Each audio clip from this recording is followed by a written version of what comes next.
السلام علیکم۔ مبارک خاطر کے ایک اور اقتباس کے ساتھ آج حاضر ہوا ہوں۔ آج جو ہمارا موضوع ہے وہ یہ ہے کہ زندگی میں ہم عیش و مسرت کو کس طرح سے تلاش کر سکتے ہیں، اور قدرت نے جو ہمیں نعمتیں عطا فرمائی ہیں ان سے ہم کیسے لطف اندوز ہو سکتے ہیں۔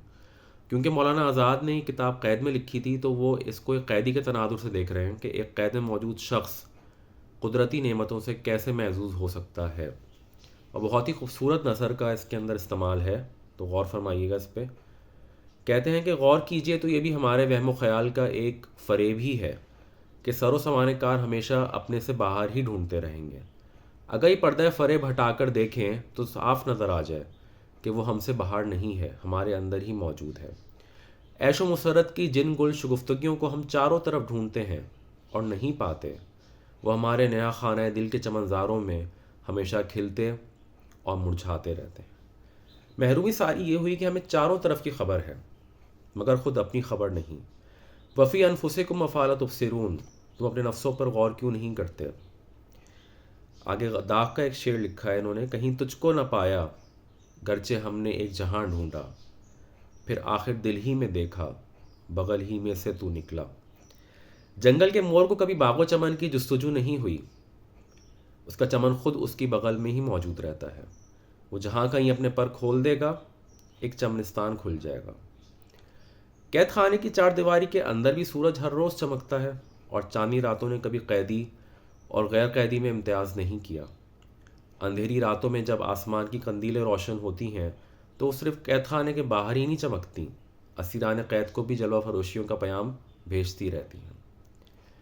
شام جب شفق کی چادریں پھیلانے لگے تو صرف عشرت سراؤں کے دریچوں ہی سے ان کا نظارہ نہیں کیا جائے گا، قید خانوں کی روزنوں سے لگی ہوئی نگاہیں بھی انہیں دیکھ لیا کریں گی۔ آگے جو جملہ ہے وہ مجھے بہت زیادہ پسند ہے کہ فطرت نے انسان کی طرح کبھی یہ نہیں کیا کہ کسی کو شاد کام رکھے اور کسی کو محروم کر دے۔ وہ جب کبھی اپنے چہرے سے نقاب الٹتی ہے تو سب کو یکساں طور پر نظارہ حسن کی دعوت دیتی ہے۔ یہ ہماری غفلت اندیشی ہے کہ ہم نظر اٹھا کر دیکھتے نہیں اور صرف اپنے گرد و پیش ہی میں کھوئے رہتے ہیں۔ محرم نہیں ہے تو ہی نواحۂ راز کا، یاں ورنہ جو حجاب ہے پردہ ہے ساز کا۔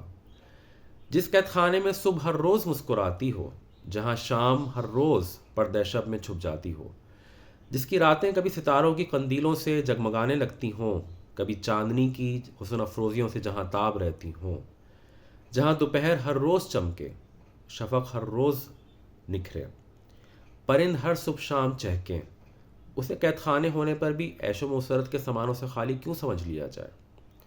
یہاں سر و سامانہ کار کی تو اتنی فراوانی ہوئی کہ کسی گوشے میں گم ہو ہی نہیں سکتا۔ مصیبت ساری یہ ہے کہ خود ہمارا دل و دماغ ہی گم ہو جاتا ہے۔ ہم اپنے سے باہر ساری چیزیں ڈھونڈتے رہیں گے مگر اپنے کھوئے ہوئے دل کو کبھی نہیں ڈھونڈیں گے، حالانکہ اگر اسے ڈھونڈ نکالیں تو عیش و مسرت کا سارا سامان اسی کوٹری میں سمٹا ہوا مل جائے۔ ایوان و محل نہ ہو تو کسی درخت کے سائے سے کام لے لیں، دیبا و مخمل کا فرش نہ ملے تو سبزہ خضرا یعنی کہ گھاس کے فرش پہ جا بیٹھیں۔ اگر برقی روشنی کے کنول میسر نہیں ہے تو آسمانی قندیلوں کو کون بجھا سکتا ہے۔ اگر دنیا کی ساری مصنوعی خوشنمائیاں اوجھل ہو گئی ہیں تو ہو جائیں، صبح اب بھی ہر روز مسکرائے گی، چاندنی اب بھی ہمیشہ جلوہ فروشیاں کرے گی، لیکن اگر دل زندہ پہلو میں نہ رہے تو خدا را بتلائیے اس کا بدل کہاں ڈھونڈیں، اس کی خالی جگہ بھرنے کے لیے کس چولہے کے انگارے کام دیں گے۔ درد کا شعر ہے، مجھے یہ ڈر ہے دل زندہ تو نہ مر جاوے، کہ زندگی عبارت ہے تیرے جینے سے۔